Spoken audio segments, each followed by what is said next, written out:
Logic gates can be used in conjunction with other electronic components to form logic families. These circuits follow the rules of logic electric circuitry to perform electronic tasks. This logic family has three buttons: an AND and a NAND logic gate, various power and grounding sources, an optoisolator, a transistor, a motor, and a buzzer.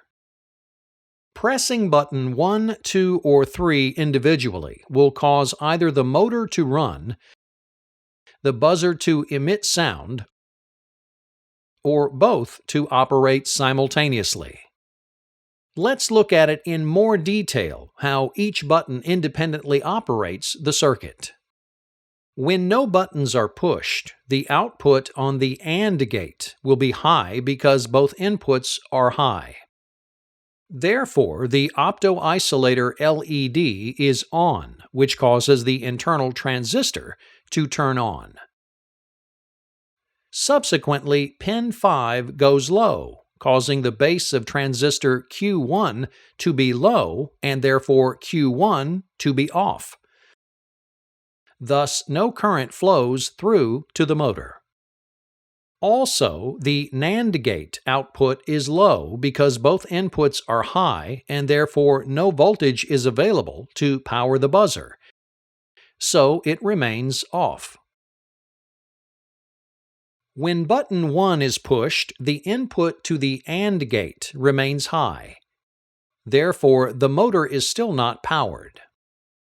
With one input low and the other high, the output of the NAND gate goes high, causing the buzzer to sound. When button 2 is pushed, one input to the AND gate is low, and thus the output goes low, turning off the optoisolator LED. This turns the internal transistor off, causing pin 5 to go high, and turning on transistor Q1. The motor now has a path for current to flow and begins to run. Concurrently, the output of the NAND gate is still low because both inputs are high, and the buzzer remains silent. When button 3 is pushed, the AND gate output goes low, causing the motor to run. At the same time, one of the inputs to the NAND gate will be low, resulting in high output, and thus current flows to activate the buzzer.